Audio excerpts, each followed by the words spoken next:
You have a good life. You know that. And yet, there's this feeling, quiet, persistent, like something is missing, but you can't name it. You scroll, you eat, you work, you sleep, and the next morning it's still there. Carl Jung called it one of the most dangerous conditions a human being can experience. Not depression, not anxiety, something older, something deeper. He called it the feeling of inner emptiness, and he said most people spend their entire lives running from it without ever understanding what it's trying to tell them. In the next few minutes, I'm going to show you exactly why you feel empty and what it actually means. When people feel empty, the first thing they do is fill the space. A new relationship, a new job, a new city, more followers, more money, more noise. And it works for a while. The emptiness goes quiet, but then it comes back, often louder than before. Carl Jung saw this pattern everywhere in his patients. He wrote that modern human beings are very good at finding external solutions to internal problems. We are experts at distraction. What we are terrible at is sitting with the feeling long enough to ask what it wants. Because here's what most people never realize. Emptiness is not a problem. It is a signal. And the moment you treat it as something to be fixed, you miss the only message it was ever trying to send you. Before I go further, I want to ask you something. When did you first notice this feeling? Was it sudden, or did it creep in slowly? Drop your answer in the comments. I read every single one. Jung believed that every human being has two selves, the persona, the version of you built for the world, and the self, the whole authentic person underneath. From childhood, we learn to suppress the self. We hide the parts that were criticized. We shrink the parts that felt unsafe. We build a persona so convincing that eventually we forget the self ever existed. And that forgetting, that is where the emptiness comes from. Jung said, the most common form of despair is not knowing who you are, not knowing what you want, not knowing what you actually feel, separate from what you think you should feel. You feel empty because you have been living someone else's life, a life shaped by other people's expectations, fears, and definitions of success. And somewhere deep inside, the real you, the self Jung spent his career trying to reach, is knocking, quietly, persistently, through the emptiness. Jung introduced a concept he called the shadow. It is the part of yourself you refuse to become, the anger you were told was wrong, the ambition you were told was selfish, the grief you never let yourself feel fully, the dream you abandoned because it wasn't practical. You didn't destroy those parts, you buried them. And buried things don't disappear, they leak. They come out as sudden irritability, as self-sabotage, as a vague but relentless sense that something is wrong, even when everything looks right on the surface.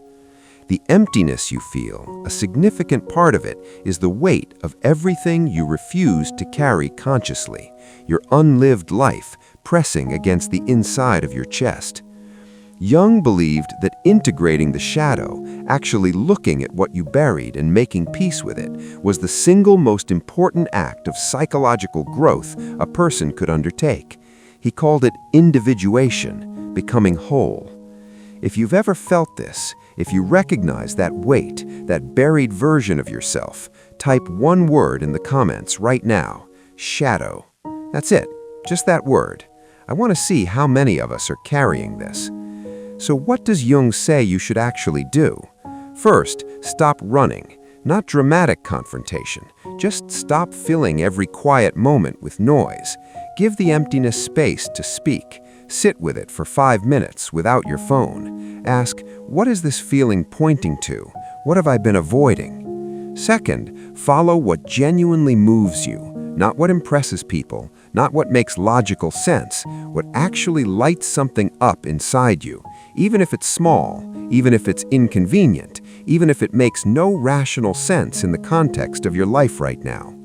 Jung called this the voice of the self. Most people never hear it because they never stop long enough to listen.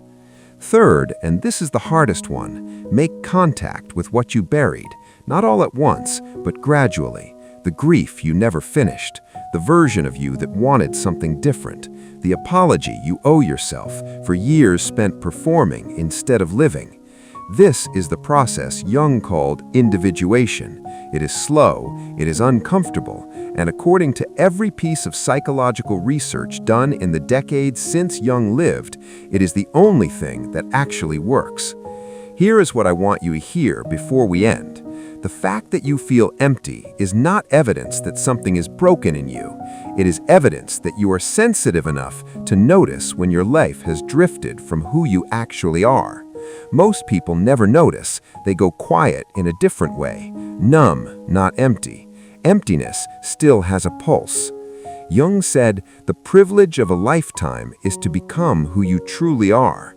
Not who your parents hoped you'd be, not the person who looks successful in a photo, the real one, the whole one.